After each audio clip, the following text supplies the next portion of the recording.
Hey, hi. Welcome to Someone Else's Movie, the original podcast where an actor, writer, director, or nebulous industry figure gives a little love to a movie they didn't make. I'm Norm Wilner, senior film writer for Now Magazine, and this is The Other Thing I Do. My guest this week is Thyrone, a filmmaker who first landed on Canada's top 10 with his 2016 short Mariner, which starred Thomas Olajide as a capable but troubled naval cadet. He cast Olajide as another gifted young man suffering pressures both external and internal in his first feature, Learn to Swim, which premiered at TIFF last year, also made it onto Canada's top 10, and starts its theatrical run this Friday in Toronto and Vancouver, with more screens following across the country. It's a powerful, formally complex drama set in Toronto's jazz scene, and it's well worth checking out. Thyrone picked Ghost, Jerry Zucker's 1990 blockbuster about a nice young man who finds himself still walking the streets of New York after he's killed in a botched robbery, determined to reconnect to his grief-stricken girlfriend through a medium who'd really rather be doing something else. It's a weird mix of street-smart comedy, swooning romantic tragedy, and supernatural action movie, and it shouldn't work at all, except that Zucker had the good fortune to cast Patrick Swayze, Demi Moore, and an Oscar-winning Whoopi Goldberg, and together, they made a hell of a picture. Oh, and the Righteous Brothers were in there too. This is Someone Else's Movie. I never got to go to the movie theater when I was a kid as much. Like, it was very much a special trip to go to the movie theater. And so most of these films I would have just seen on TV, like, just on your regular box. And it's really interesting now to load them up. They're all been like HDR'd and stuff like that. And you load them up on HD and you're like, oh, that's what it looks like. So like, I saw Hook again in HD probably 4 or 5 years ago for the first time. I'd only ever remembered it on TV. And it's interesting. Yeah, you could definitely see the seams. You're like, okay, this is definitely a complete studio soundstage movie. I think that's why Titanic always stood out of my mind, because at the time, it was I didn't see the movie. And so I read about Titanic. The teacher had read it to us and I became obsessed with it. And so I went to the library, it was prior to YouTube and Google, I guess. Went to the library, got every book I could from every library around the city, was reading about this. My parents wouldn't go see it because, of course, it's a 3-hour movie about like white people on a boat. So she's like, we're not watching that. But they saw how obsessed I was. So when it came out on video, they went and got the VHS for me. But remember, it was like 2 VHSs. Yeah. And so the first one went in, didn't work. But I was so anxious to see this thing that I put in the second one. I watched it that Friday night, the second half of the movie, right? No context to what's happening. And so then my mom went out the next morning, got a replacement VHS. And then that Saturday afternoon, rewatched the entire thing again. And it was the first time that I saw something that was historical. It felt like a time machine, because everything before that, like Terminator, Hook, all this stuff is magical. Someone came up with it. But this was like someone had created a time machine and brought me back. And because I spent so much time studying it, it's like the plates are the way they're supposed to be. Yeah. The staircase looks exactly the way it's supposed to be. There's all these pieces. And it was like the first time that I realized that people could actually do that. People could like create a historical context to a film. But yeah, that was magical to me. God, James Cameron would be so happy to hear that. I think that's his true objective, is to pass as real, is to allow people to experience it, because that's all his immersion stuff, all the 3D things that he loves now are about putting people in the world. With Titanic, he actually built an existing, as you say, he recreated an existing history and plugged fictional characters into it. But the genius of it is that the fictional characters are constantly interacting with real events and people, and so you get it's as though they're the time travelers, right? Because they're the ones who are sort of interlopers in this historical event. 100%, and like even the dinner scene, they go and they like meet like Sir Gordon and Lady Macduff and whatever, and I'm just like, oh, those people. I read about them, and everyone else watching this is like, I have no idea who these people are. Right? And so, like, to that point, did you see Ghost theatrically? Was it a special event, or did you see it on video? My mom has two. She's gonna kill me if I ever fucking said this publicly, but I guess we're gonna go. My mom has 2 white boy crushes. One is Garth Brooks, and the other is Patrick Swayze. Okay. And so anything with Patrick Swayze always was played in the house. And so Ghost is one of those movies that I guess it came out. I mean, it was a big movie. It won, Whoopi Goldberg won an Oscar and shit. Like, it was a big movie, but it came out, and I guess it would be TBS or whatever. It was one of those movies that TV just picked up. That's right. Really it was on heavy. cable all the time. It was just always on, and it was one of the few VHSs that my mom bought and would play. It was one of the few, and I'd watch it, and it was on cable, and if it was on cable, she'd just leave it there. She'd just put it on. She'd be cooking, and Ghost would be on in the background. And so you would just watch it all the time. And as a kid, I was really young. I guess, I was born in 87. So this movie came out in 1990. Yeah. So it would have been on cable in like 91, 92. I'm like 4 or 5 years old watching this movie. And I just remember like being enthralled by it, the romance of it. I mean, even as a little tiny kid, not knowing anything, I definitely had a huge crush on Demi Moore. The music was beautiful. I think it was Maurice Jarre is who, and it's the last composition he did before he passed. That's right. Yeah. I guess he did like Dr. Zhivago and Lawrence of Arabia. And Lawrence of Arabia. Yeah. And it's just gorgeous soundtrack that has no business being on this film. There's music. The music's great. Obviously the Righteous Brothers. That song is a classic. Had action. It was scary. Those little demons coming and taking everybody away used to scare the shit out of me as a kid. I've heard that a lot, actually. And I grew up in a very Christian household, so this whole idea of heaven and the sort of like the Christian imagery that kind of is intersped into the film. It was just like this perfect storm of things as I saw it as a kid, and I didn't really think too much of it. After my childhood kind of like passed, but it was something that I always thought about. And if I heard anything that sounded like the soundtrack, or I saw anything that was kind of like relatively related to it, it would come back to me. It was like, it would just rush back to me. And I remember watching it for the first time. It was years before I watched it again as an adult.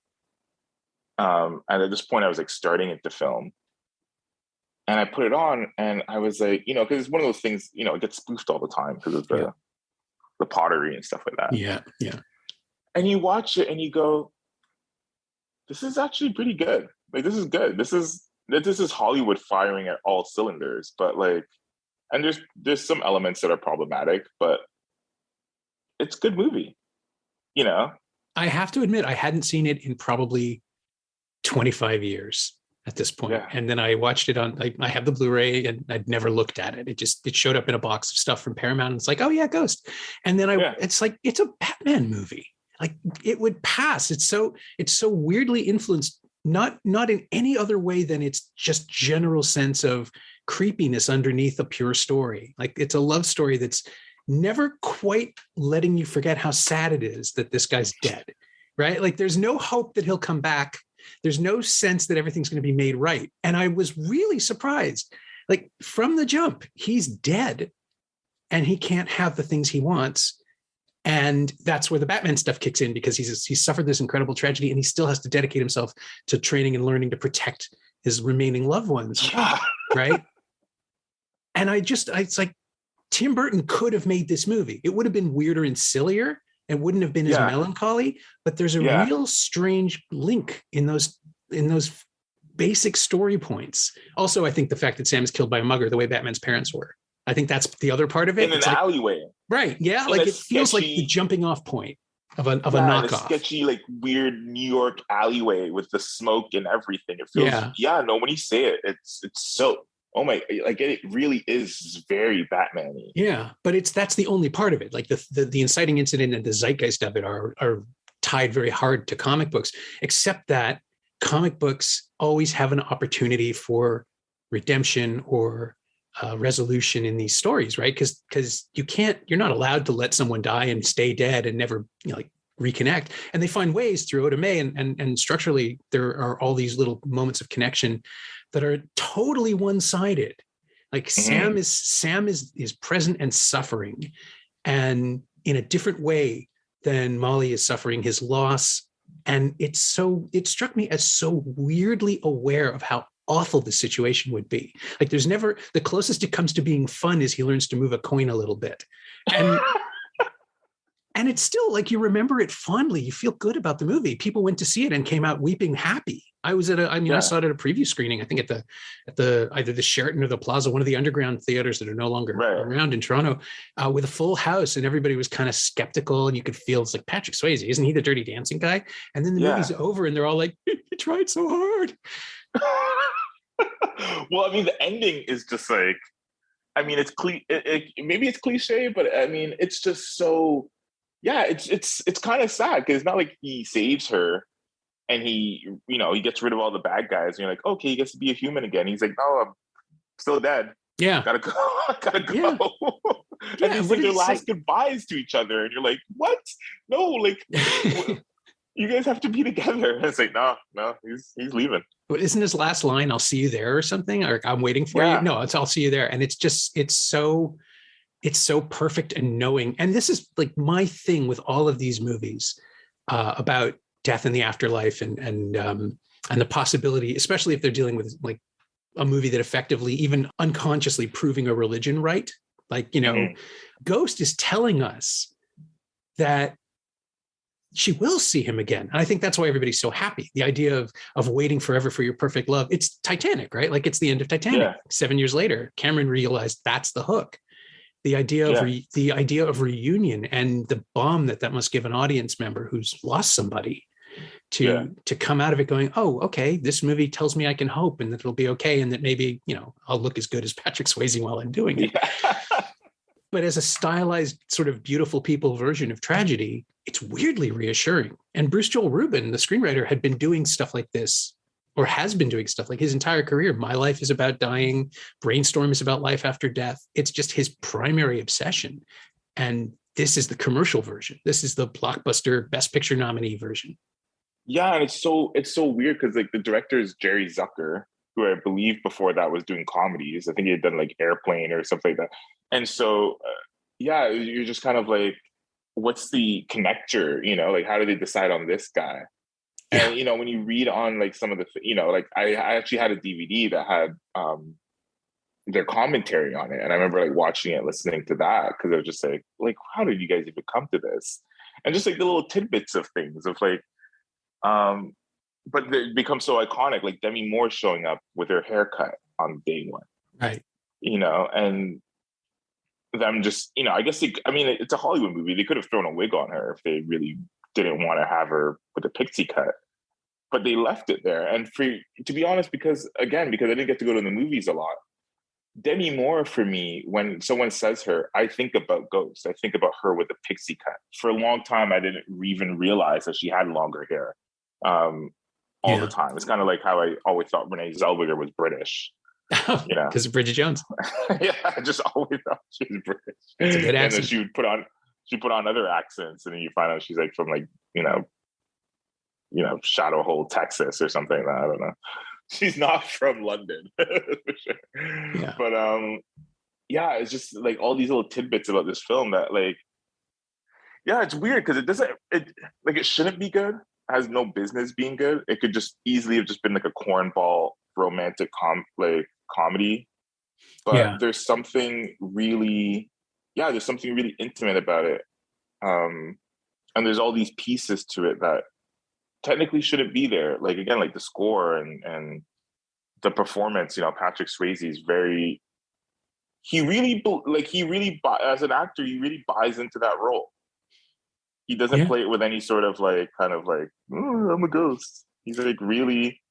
He commits. Yeah. Well, that's what I mean about the sadness. It's even, his body, his physical presence, because he was a dancer and he was trained to express like through his shoulders and his chest. You can see how sad he is. He's like, he's kind of cautious in his movements. And even as things get like, as the drama intensifies, he's not playing hero. He's playing scared. He's trying to help and not fail. Like he's terrified of something going wrong for Molly. And it makes us relate to him so much more naturally, I think, than any of the roles where he was cast as a guru or a sage or somebody who, like even after Ghost, he would keep getting roles like, what was that one, Three Wishes, where he's the guy with the sun tea and the magic dog who just Right. shows up to help people who are sad. And he's fine in that stuff. And in like Point Break or in, what's the other really obvious one that I'm forgetting as I say it? Oh, Roadhouse, right? Where he just knows more than everybody. He's the smartest guy in the room kind of thing. Yeah. That can't work here because he's someone who has no idea what's happening to him from moment to moment. And even before he dies, he's clueless. He doesn't know what's going on. He doesn't know why he gets killed. All of these things are mysteries that he has to, it's the classic, again, you become your best self to solve the problem. And the thing that Swayze seemingly gets as an actor is that it won't matter. Like that he's becoming his best self for no one. No one can appreciate this. It's completely selfless because he loves someone. And on that level, as like a hopeless romantic performer, I don't know that there was anybody else doing something like that. Like it's so weird and unique as a performance from him. Yeah, it's something I didn't really appreciate until later as a filmmaker watching this actor go through it. And you're like, there's so many actors that would have hammed up some of these moments, especially like you said, in the later parts where he starts to learn his powers, so to speak, or starts to gain some of his knowledge of how to navigate this his ghostness. And even then, there's still a level of earnest to it. He still doesn't quite know. He's like, even when I think, obviously when he's like battling them up on the condo and he's a bit more knowing there, but at this point he's earned it, right? He's earned that laser focus. But the most assured moment really is when that's really special is when he lifts the coin. That's the moment that always gets me. There's always just moments in movies that always fuck with me, and that's every time he does the coin lift and like hands it over to her, and Demi Moore is just water working, and like Whoopi Goldberg is all like, "See, I told you," and you're just like, "Oh my god!" Yeah, and the soundtrack, it's pushing it's firing on all cylinders. Absolutely.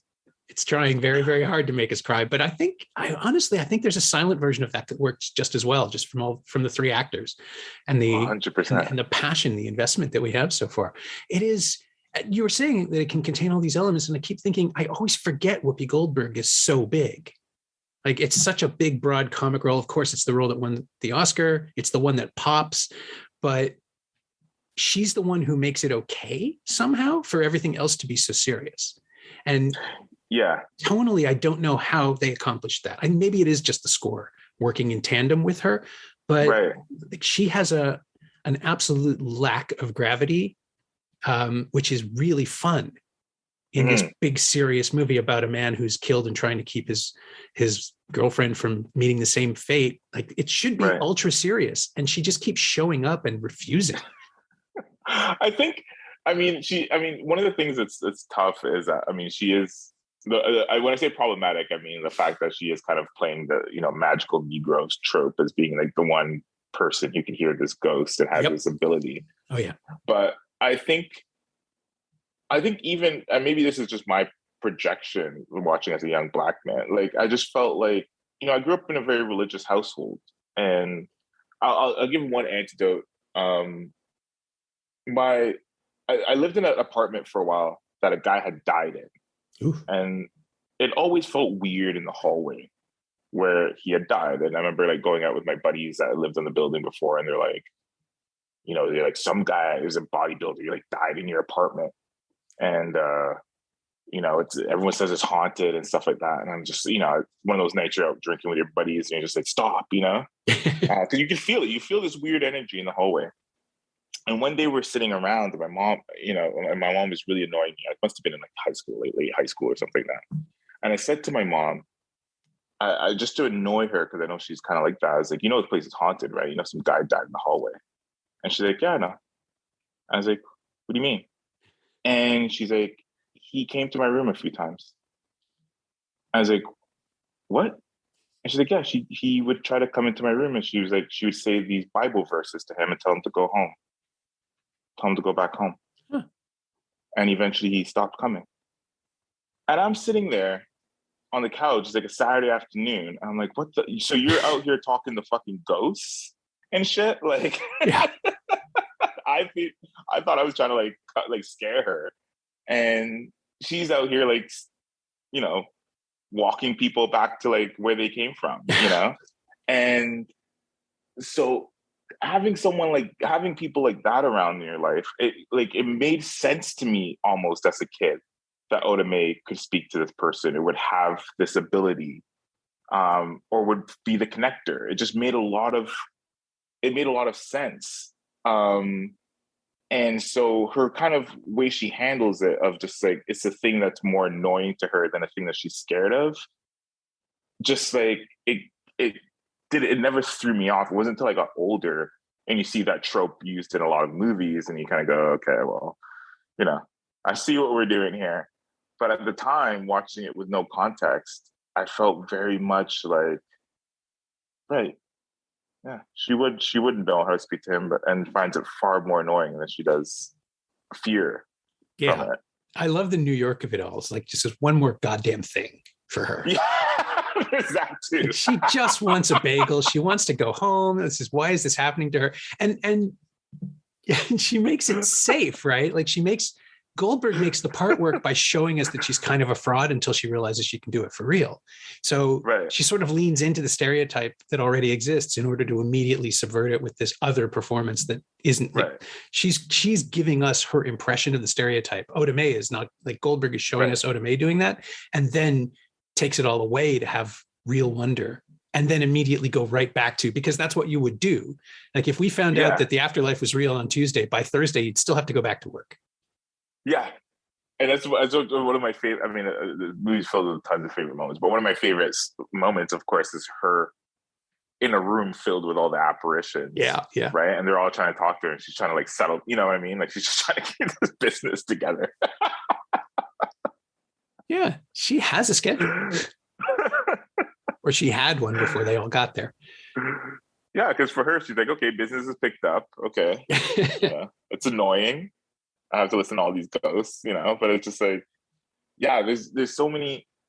Yeah, I think that's part of the reason why. I mean, the film does speak to my childhood, but I think part of the reason why it also speaks to me as an adult and as a filmmaker is because making films, or like seeing films, you see they could fail at so many different points. There's so many things that could absolutely tank a movie, or take a script that had potential and turn it into coal. Sure. And so for this film, there's so many things that just need to work in order for it to work. And they have no business working. And they could have easily had fell apart. I'm trying to even imagine what someone would have thought reading that script for the first time and thinking, because I'm not really sure. The one thing I never understood was what the driver was for Paramount, or for anyone to make that film, whether they read it and just, you know, it's 1990, so I mean, you know, I'm sure cocaine and other things probably spoke to that, but always cocaine. It's always cocaine. I'm just trying to think of the person who read that script, the executives that read that script and thought on any level that they can make money from it, that it has any merit. Because from knowing nothing about the movie and just like hearing the script, that the guy, there's a film, guy dies relatively in the beginning, and then spends the rest of the movie trying to like figure out his murder, and then prevent his girlfriend from falling in love with the guy who murdered him, and then he just like goes to heaven. And you're just like if you read that just like on your own, you'd be like, this is what? Yeah. What are you talking about? Well, it's funny because 2 years earlier, there had been a remake of DOA with Dennis Quaid and Meg Ryan. I'm not sure if you've ever seen it. Disney produced it through Touchstone or Hollywood. It's great. Like it is it's a neo-noir about a man who is poisoned, has 24 hours to live. Basically, in the original, like it was a black and white pulp thing from the 1950s with Edmund O'Brien. He's just an ordinary person. I think he's an insurance salesman in the original. Goes to the hospital, finds out he's dying. He has 24 hours to live. Somebody's poisoned him. He has no idea why. And so he tries to solve his own murder. The 80s version is like, it's really hyped. It was made by Rocky Morton and Annabelle Jankel, who made Super Mario Brothers later and kind of torpedoed their careers. But this was like their calling card to British music video whizzes who like they saturate the thing and it's raining all the time and all the colors are and there's this great Chaz Jankel score, this sort of wailing guitar sort of thing. It's similarly, it's really sad, but it's propulsive. And it's sort of the same thing. It's about a guy solving his own murder. And in the end, ultimately walking into the light. Like there are beats that you could describe while pitching Ghost that people would twig to and go, oh, that didn't make money. It's like, yeah, but this is the better version. This is the movie star version. And a big studio makes it instead of a shingle at Disney, so we'd have more control. And this guy made Airplane and Top Secret and Ruthless People, and they all made millions of dollars. Not Top Secret so much, but everybody loves it anyway. And there's a way, like they could argue their way into making it. And then, do you know who was originally considered for this? Because it's amazing. For the roles in the movie. Yeah. So Sam was offered to Harrison Ford, Michael J. Fox, Tom Hanks, Kevin Bacon, Kevin Kline, Alec Baldwin, Tom Cruise, and Paul Hogan right off Crocodile Dundee. And nobody bit. Bruce Willis turned it down while Moore was cast, apparently, and said he couldn't see it working. And that's amazing. And then for Molly, they were looking at Michelle Pfeiffer, Molly Ringwald, Meg Ryan, Julia Roberts, Nicole Kidman. And for Oda Mae, they auditioned Tina Turner and Oprah Winfrey, which either of those could maybe have worked, but not quite as fluidly, I don't think. Like Oprah has more presence. Yeah. Goldberg's lack of presence really works for the character. Like she's not intimidating. Oprah would have probably sat into the heaviness of the screenplay. I think so, yeah. And Tina Turner might have even been too lively. Yeah, because the only reference I have for Tina Turner is like Thunderdome. Yeah. I mean, she would have been great. But she's always having a lot of fun. Like I don't know that she can turn herself off enough to sell the heavier moments. At least not at that point in time. She'll probably do anything she wants. I'm being silly, but Goldberg, like it's that incredible alchemy of finding three actors who. Like Swayze brings so much in terms of possible expectations from all the other stuff he's done. And then to have him not do any of those things and instead be small and quiet, that's a shocking turn. Like, I guess Tom Hanks could probably have pulled it off. I mean, who am I kidding? Tom Hanks right after Big could have done it. Yeah, Tom probably, the only people from that list that actually I would have maybe, there's probably Tom and maybe Bacon. Yeah. I think maybe those guys, I think maybe those guys could have. I mean, Bacon was really young back then, so I don't know if he. But yeah, I think only those two guys can actually see possibly being able to like carry that fine line. From Demi just had enough of the right things. I feel like she could be very, very vulnerable, but there was something about her that was always. What's the word I'm looking for? There was always something, not serious. There was always something about her that was very... The hardness, isn't it? Yeah, there was a hardness to it where she never gives in to the idea of it. Like no matter what she sees, no matter what comes up, there's always this doubt. And it's not this like, and sometimes you watch somebody doubting something and you're like, how do you not believe? You know what I mean? Like you actually are with her. You're like, I can absolutely see why you wouldn't buy into any of this, right? It's absolutely, all of it is wild, right? I think one of the most interesting moments in the film is, I didn't think about this when I was a kid, but the moment where Sam where they dance, him and Demi dance for the first time, and if the filmmakers do this really beautiful thing. So the film is really beautifully shot. Again, it doesn't need to be, but the film is really beautifully shot. And there's this great moment where he takes over Oda Mae's body and then she reaches her hand over and we come off the hands to Demi and then we come around Demi and it's Patrick Swayze there. Yeah. And they start dancing and they have this super intimate romantic dance. But the subtext to that is that she's dancing with Oda Mae the whole time. It's her and Whoopi Goldberg, really. Yeah. Like if you walk into the room, it's her and Whoopi Goldberg passionately dancing with each other. Yeah. Ebert was really annoyed that that it wasn't that. Like, I remember that really, really seriously from his review. It's like his concern was that it was the studio backing away because they didn't want to show two women together. Right. But like, it plays in the moment so well with Swayze there, because it's what you were saying about how she's against it and resisting it the whole time. And it's because she wants to believe it's true. Right? Like, there's some part of her that's telling her that her grief is blinding her to the possibilities. And it's in her performance. It's never articulated in the script, but Moore, like from the beginning, the first encounter with Oda Mae, she is scared of it possibly being real. Yeah. And that makes her angry and defensive. And like, it's an organic, I don't know that she's ever been quite that good in anything else. And it's weird. I think that the haircut even helps because it makes her look like a survivor. It makes her look like someone who's like taken away parts of herself in order to get through whatever this is, even though she has the cut for the whole movie before Sam dies. There's all these little tells built into her performance and built into the way that she's framed against people that make her smaller and more vulnerable, even though Demi Moore could put someone through a wall if she wanted to. Yeah. And when we get Molly and Sam reunited, we're seeing her version of it because she's allowing it. Like, Molly is letting herself feel this, and it's devastating. It shouldn't be, but I think with Oda Mae there, if she's got Whoopi Goldberg on screen, Moore can't get us there in the same way. Yeah, and I just honestly, and to be honest, I felt like it would be kind of comical in some ways, because like that's the subtext. The subtext to it is funny when you think about it after the fact. You're like, oh right, she's just groping Whoopi Goldberg this whole time.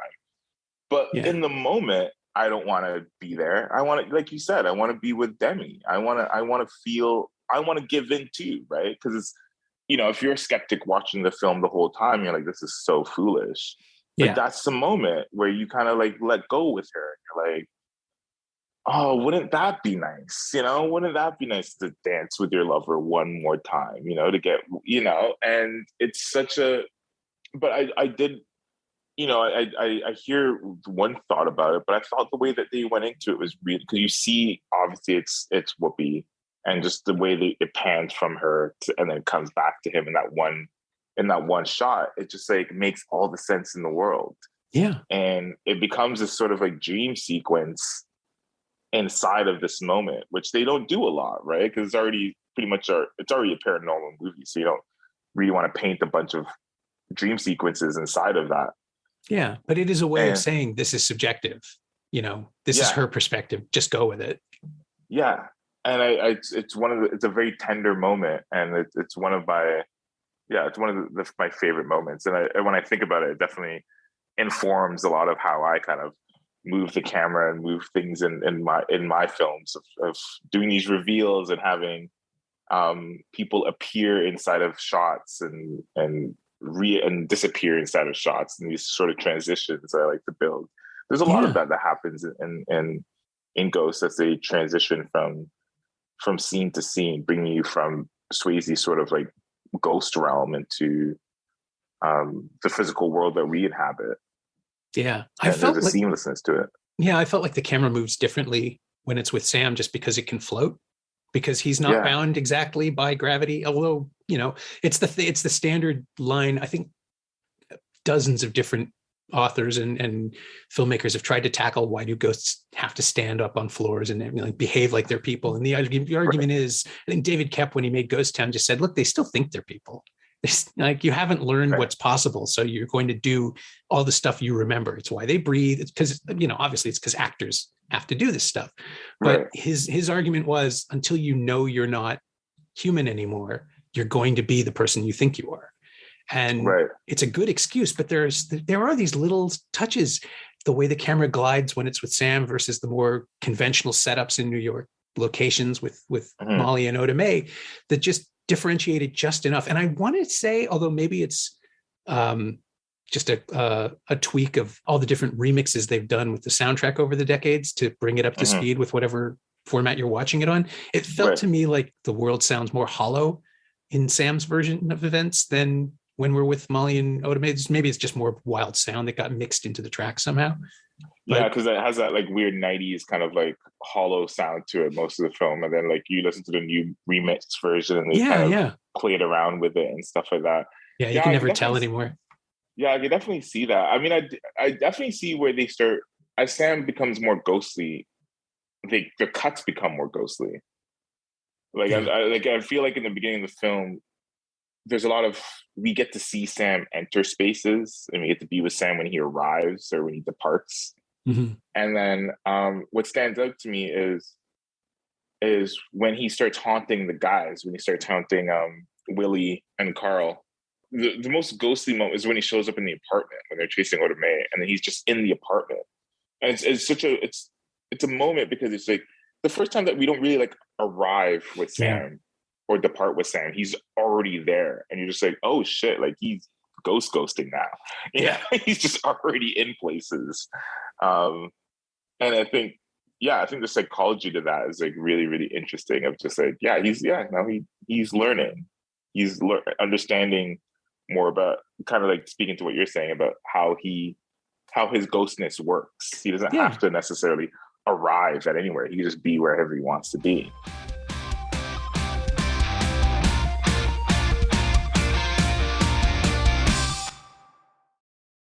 It's something that Shyamalan used in The Sixth Sense, which is like the ghost movie that bookends the decade. Like you've got Ghost in 1990 and The Sixth Sense in 99. It's some amazing weird alchemy about the audience already kind of knowing what's going on and watching the characters catch up that makes Ghost so satisfying. And compared to the other bookend, its only version of a happy ending is still that they're going to be parted for decades. Although maybe Right. time has no meaning for Sam and we have no idea what heaven really looks like or where he's going. But the idea that there is some unknowable distance that he can traverse in a moment if he needs to, that he can be summoned. Again, it goes back to the Batman thing, right? Like he's there, he's a hero. He's there when they need him, but he doesn't believe that about himself. And so 100%. Swayze's performance just becomes richer every time. Yeah, I also feel one of the things that also stands out to me that I didn't really pick up, again, because most of the times when I would see it as a kid, you'd always pick up the movie at a certain place. It feels like that whenever you watch movies, right? You always pick them up. It's like if you watch Shawshank Redemption, you don't remember the trial or him showing up to prison. You always pick up, at some point during, something between him and the warden or something like that, right? Yeah, it's whatever like you tune into. Yeah, or like Forrest Gump. It's always when he's like running away from the kids on the bike. You don't remember the whole mom trying to get him into school and stuff like that, right? Yeah. And with Ghost, they set up Patrick Swayze as already being a little bit anxious. He has this whole thing about the plane crash on TV, which I love flying, but I am also like, I have my, some people have public speaking fears. I have height fears. Okay. So it's a bit different, but they set up that whole tidbit with him being like worried about this plane crash, and him having the nightmare, and so you already have this like anxiety that he has. He already has this little bit of fear that happens, and then the worst fucking thing happens to him, and just like feeds into that.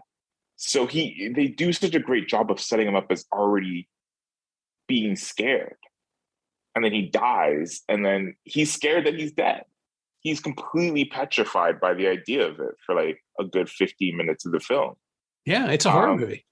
Yeah, so it's not like it's not like he becomes a ghost and he's like, oh well, guess I'm ghosting now. Yeah. Yeah, it's all those 80s comedies where people immediately go to the women's locker because that's what they can do as ghosts. Right. Those people don't deserve to go to heaven and save their friends. This is the best like case. Movie that came out on Netflix, and not to like trash. I'm sure the executive of that movie's listening and will not hire me now. But there's like a movie on Netflix that came out a few years ago where like I can't remember the name of it, but it was like the guy finds a time machine. There's like a photo booth time machine or that something one. like that. Yeah. He spends the rest of the movie trying to like pick up this girl. Yeah, reverse gaslighting the woman he loves. Yeah, and you're like, dude, you have a time machine. You can do anything. I like the idea of petty time travel. Like just to screw up a couple of people's lives, mess with something, get some stock options. It's, we all want to believe we'd kill baby Hitler, but probably you do 3 or 4 runs for yourself first. No, I mean, I always come at everything with a very black lens, right? Just because of who I am. And so like killing baby Hitler is probably not in the best of interest for me. I know the world would probably like it, but my Jamaican black self showing up in Austria in Yeah, 1909 or whatever year he was born is probably not the greatest idea. fair point. That's someone else's journey. No, my background is Eastern European Jewish, so I'm always going to go to kill baby Hitler. But I get your point. I take your point. I would also have to pick my window very carefully. I'd tip someone off maybe and be like, maybe you should. There's some guy you should probably check out. Maybe, but me myself probably not the best idea. Very reasonable. But yeah, petty time travel. Yeah, but it is the thing of like, yeah, you become a ghost and it's like, what is this? Yeah, you always think about that, right? Because my mind is always that dark, right? Like I watched yesterday the Beatles movie, and you know, he's so earnest in the film about the idea that, and I'm just like, man, I wish I would have leaned the hell into that if everyone thought I made Beatles records. My God. Yeah. But I also really liked it. I like the fact that he also had to on the off tangent that he had to actually remember all these Beatles songs. Yeah, that's cute. That there are a couple he's just not that familiar with. I did like that. I like that aspect because like we all think we'd be able to like really jump with it, but it's like, how much of it do you remember? Yeah. But there is that. There is that with going back to Sam. The fact that for the first part of his journey into ghosthood, if we want to call it that, he is petrified and scared and lost, and all he wants to do is have contact with Molly, just to like be like, I like, this is what happened, like, you know, and he just cannot connect to her in any way, physically, spiritually, like he just cannot connect to her. Yeah, it's such a simple device, right? Like it's the most simple and coherent motivation for a hero. Yeah. And to take that away from someone, and for someone as expressive as Swayze turned out to be, to play that, right? Like the yearning and longing in his eyes, and just the way he leans towards her physically, and he's drawn to her, physically attracted, but also like you can kind of feel his heart pulling him, like he's moving from the chest in a way. Absolutely. And it's such a interesting thing because, of course, you know, looking back at his filmography, again, like, you know, for me as a kid watching this was my first time meeting a lot of these people. Of course, my mom had the crush, so I did see Dirty Dancing more times than a person should. But but I wasn't able to add that sort of, this person couldn't do that. But then like going back and looking at, you know, the Roadhouses and things like that, you kind of go, yeah, I can see how people would not have had any expectation of this person being able to pull that performance out. Yeah. I mean, I saw, I guess in order, like Outsiders, Red Dawn, Dirty Dancing, that terrible Italian Steel Dawn, or they shot it in Italy or Spain. It was some international post-apocalyptic thing where he has a headband and punches people. And it's just like nothing hints at that. Like Dirty Dancing is, there are glimmers. Like Johnny is self-aware enough that you can see Patrick Swayze being charming and clever. But he still kind of know it all in Dirty Dancing. So, yeah. And to see him just show up in this, where I didn't know why they cast him, like from the trailer and from the pitch of the film, until I sat down and watched the movie. It's like, oh no, he's perfect for this. And then by the end of it, you can't imagine anyone else playing the role. Yeah. It's quite incredible. And just like the idea of like what it was that maybe Jerry Zucker and the studio saw in him at the time. I don't know if he ever read with Demi. They never mentioned whether or not he ever read with her, if they had even tried the two of them in the room, or if they just kind of casted them and hoped it would work in rehearsals or something like that. I don't know. Because their chemistry is incredible, even though they share a lot of scenes together, but they really don't. Yeah, no, it's amazing, right? Like they have 15 minutes at most to set up the entire relationship. Yeah. And it's mostly her being annoyed with him that he keeps saying ditto, right? Like that's her Yeah. note. Other than the pottery sequence where, you see that they love each other, but you also see her frustration with him and the way they're sort of having that argument when they're interrupted, when he dies. And it gives us, again, it builds into Molly's anger, and she's mad that they were fighting when he died. And that's, again, it's there, it's on the page, but it's never articulated. It's just something that she carries and plays for the rest of the picture. And it's like every choice makes it better. All these little tweaks to the responses and from scene to scene, and the way the characters are set up to interact. It's like, going back over it, it feels so much more unique than it probably is. For a studio picture in 1990, where people were taking risks and making huge summer movies out of like these really weird half real, half supernatural concepts, and somehow finding, like, there is no genre where this fits. You can't say this is like something else. There's DOA for the thriller stuff, but it's not really a thriller.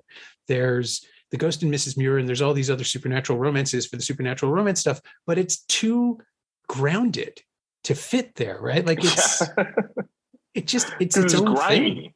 Yeah, it is grimy, and maybe that's, but part of it is the New York of it, the fact that it's shot in, like, the 90s New York, and there's a grime to it. But like, Willie's grimy, Sam's character is grimy, who we haven't even given props to, Carl, Tony Goldwyn. Yeah, Tony Goldwyn, who plays such a great villain. Such a great villain. Yeah. No, it's good. He's able to play reasonable. Like, even when he's trying to kill someone, he thinks he's doing it for the right reasons, which is the greatest kind of villain, right? Like somebody who doesn't see himself as the bad guy, who's acknowledging, like, he's compromising himself, but only to get the deal done. Like, it's not, he's going to go back to being a good guy. You can feel it, right? Like, he's still trying to court Molly, except that he's not really, he's just trying to find out what she knows. But all the versions of himself that he presents they feel legitimate in the moment, which is really great for Goldwyn, because he is just he's so good at not giving the game away. Like, he's just he's smarmy, but he's smarmy in a way that plays into just a guy who's trying too hard. You can believe that he's just a little bit much, but he can be friends with Sam and Molly. He's a good guy. He's not going to put the moves on her. He's a decent person. Oh no, actually he's the worst. Like, he is late capitalism on two legs, but he sells it. He does. And like, I feel, I always read it even as a kid of a guy who just, I mean, the whole thing is that his intention wasn't to kill Sam, right? His intention was just to get the numbers so he could steal this money. Right. But then, Sam dies, and of course he's kind of, I mean, for us, we're looking at it from the outside and we're going, you snarmy bastard. But for him, who's in that position, like you said, of just being a cat, like, it's just opportunity. Yeah. He's just like, yeah, Sam's dead, so his girlfriend is around. We always were close. Like, why not? And like, he's just like moving on. He doesn't even have this whole perception of like, oh, there's ghosts and stuff like that, and maybe they're gonna get together. We're thinking that, right? But he's just all moving forward. But like, I always loved how fucking scared he is in scenes. Like, when Sam is really getting to him and he's in the kitchen, he's sweating his ass off, and he has a knife and he has no idea where Sam is, and he's just, the camera's just kind of like roving. And I always loved that about the fact that he just doesn't quite understand what's happening, right? He's not too ahead of it as a villain, right? Like, he knows he's part of the physical world, so he has an ability that Sam doesn't. And he keeps going to that, right? Mm-hmm. He keeps going like to that without even knowing it. But I just always like, when he's at the computer screen, he's losing his shit. I don't know. There's just something about like the way that he plays that character, that duality of his character, that I always just enjoyed as watching him as a villain. Yeah, I think it's the panic. You never see villains panic. They're always so cool and collected, and everybody, they're all Alan Rickman and Die Hard, or they all think they are. So they're Right. presenting this very calm center while the mayhem is happening. And he is just gonna piss himself 2 frames Yeah. later. Like he is not prepared for anything that happens. And he's good at improvising, but he's not that good. Right. Like you can Right. see it in the final scenes where he tries to negotiate his way out of problems and Right. just doesn't have a step 3. You can just like Right. he's talking to buy himself time. And Yeah. and then of course is rewarded with what I remember, like a room full of people going, when he finally gets impaled on a glass shard. Right. That is a violent, brutal death. It is pretty. It's. I mean, both. I mean, all other than Patrick Swayze's death, both deaths are pretty brutal. Like the car. Oh The yeah, car that's hit on true. Willie. The car Yeah. hit on Willie was pretty rough. And then the impalement is just like, again, it's one of those things that just could have just knocked the audience out of this film. But at this point, you're kind of like, no, yeah, you deserved it, you know. Yeah. And it's so Um, sudden and violent. And it really does, like, it just feels like a stunt that went wrong somehow. Something about the frame right, feels unpredictable. And I don't know how they did it. I guess it's just where they choose to cut into the shot, but it feels right, like an accident. I mean, it is in yeah. terms of the story, it's supposed to be, but it feels like we weren't supposed to see it this way. And the whole room recoils. And then you have this moment of shock where he's separated and then he gets dragged to hell by the ghost demons. It reminds me of a few years ago, one of the Spider-Man movies, one of the not the Tom Holland one, but the previous Andrew Garfield one.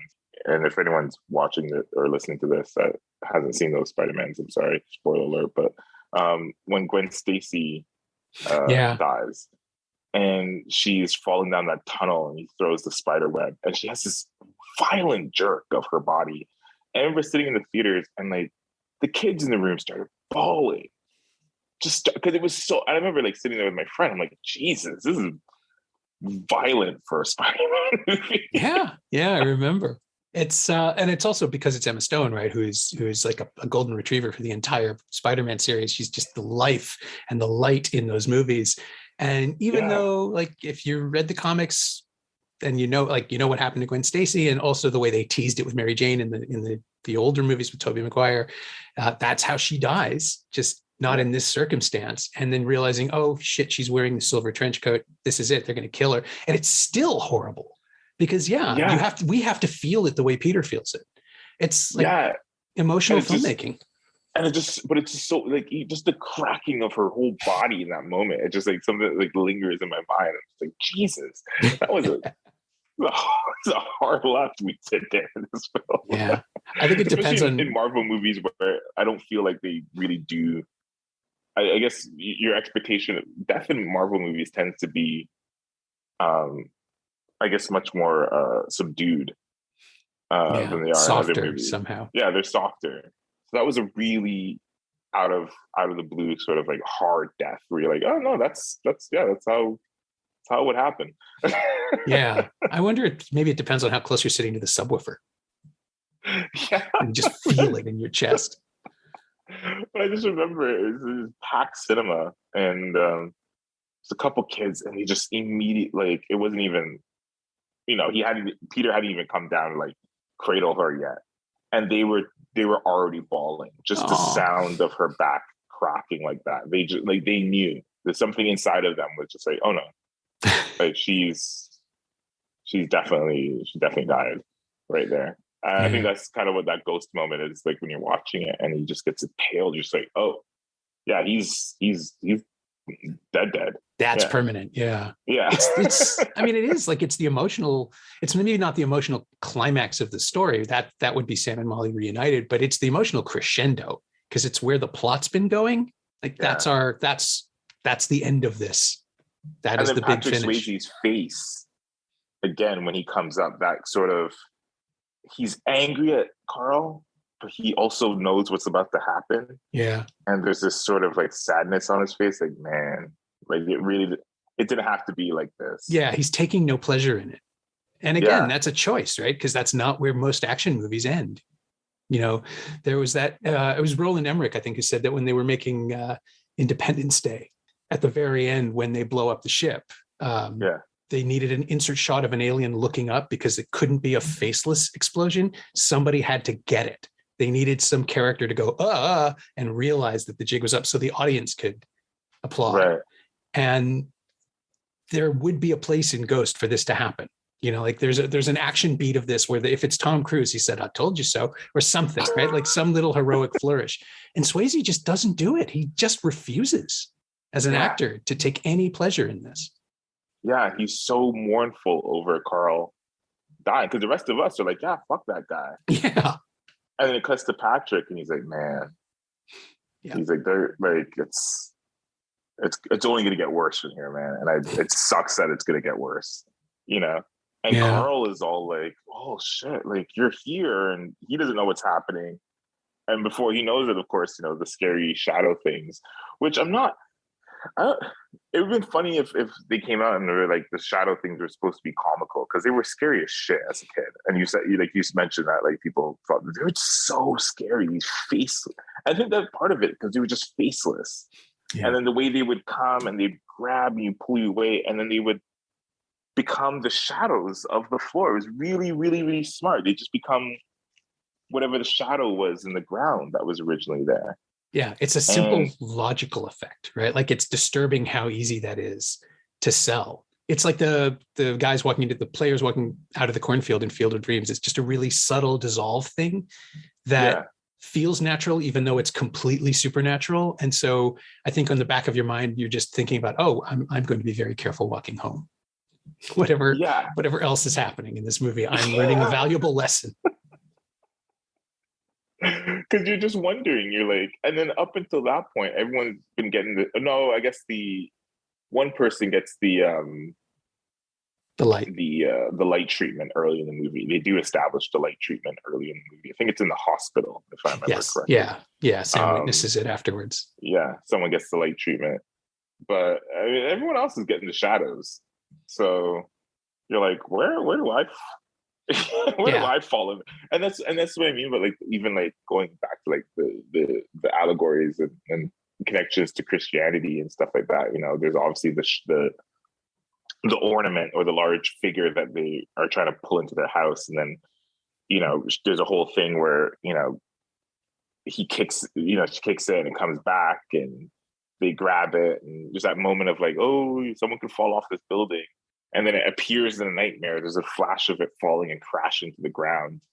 And there's all this talk of this.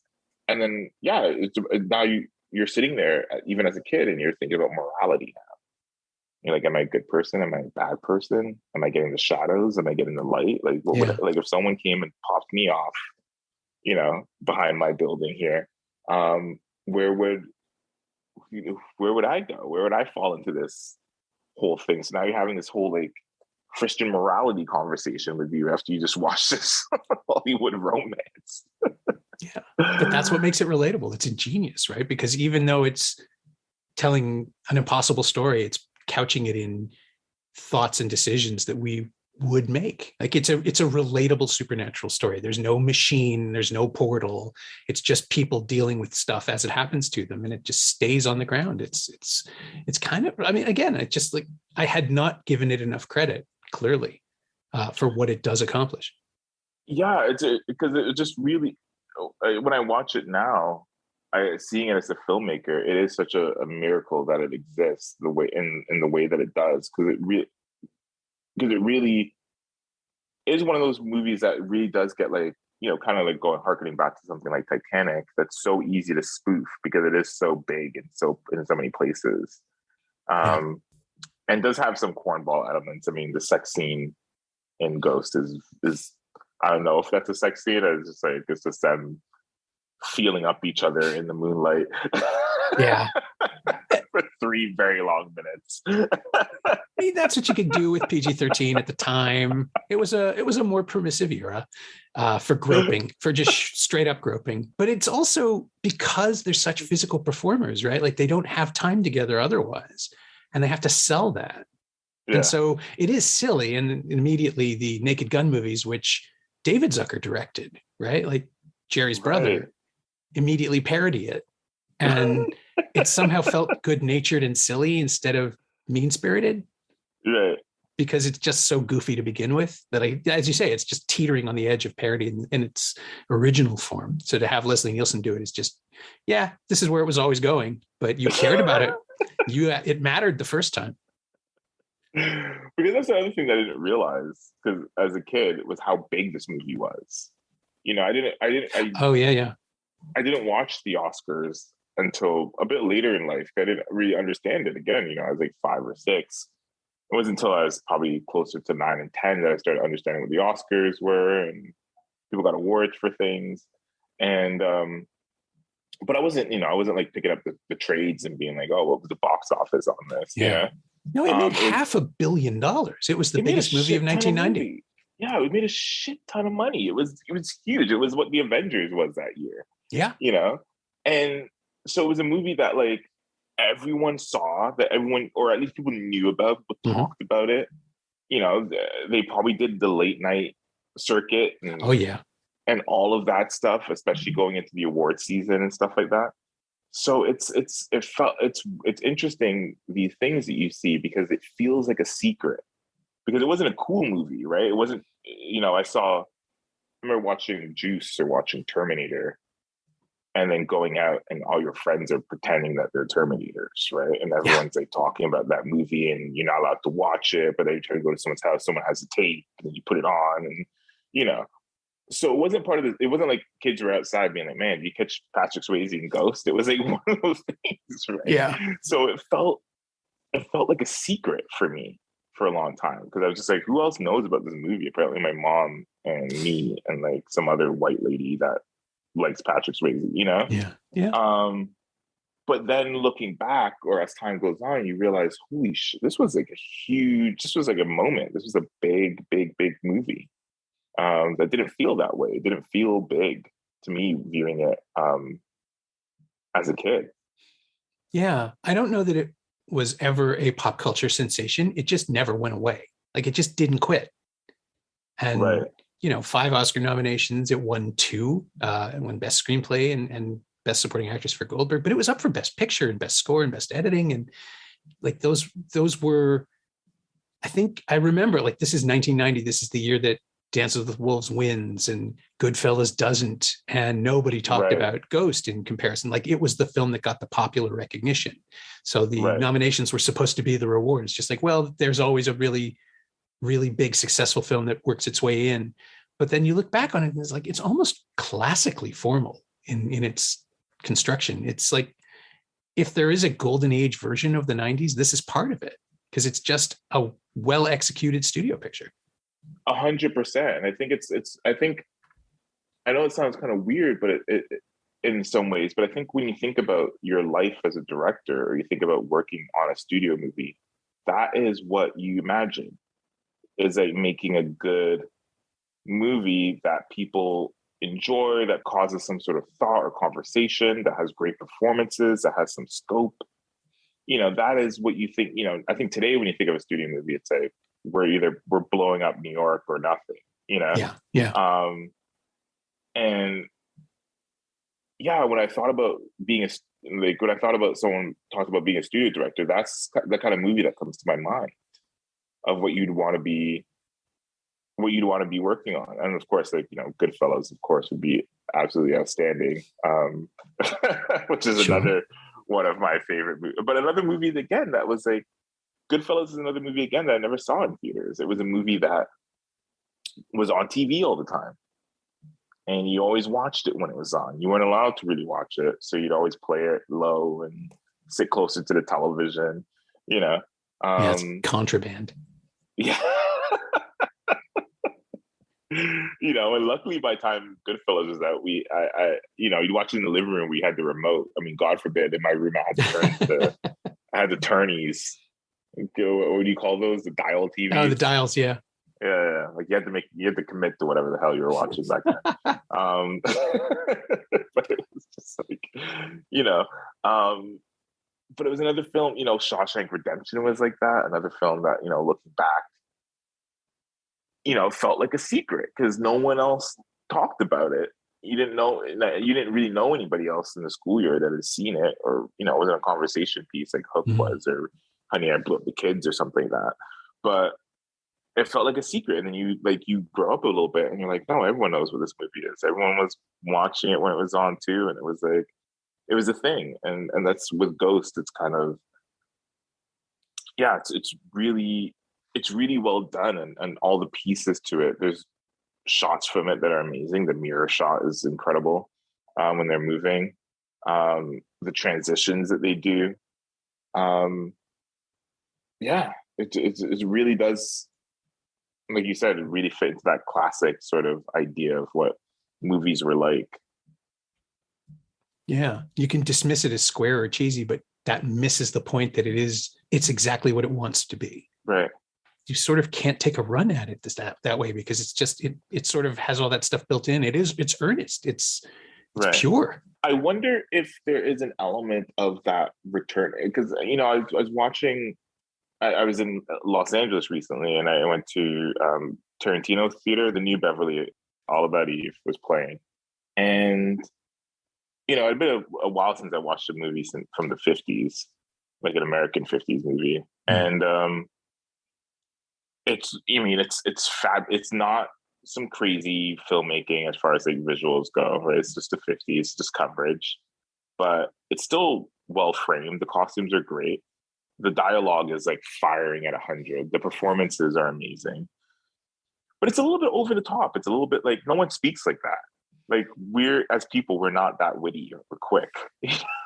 Yeah, and they all have that mid-Atlantic thing going on still, like that formalized version of speech that went out with the method. Yeah, and it's just like it's all a bit elevated, all lives above, but it was also fun. It was fun to do that for a while. It was fun to just watch something that was characters and story, and wasn't like, I wasn't thinking to myself like, oh, would a theater actress say that, or would this person do that? It was nice to just like be above it a little bit.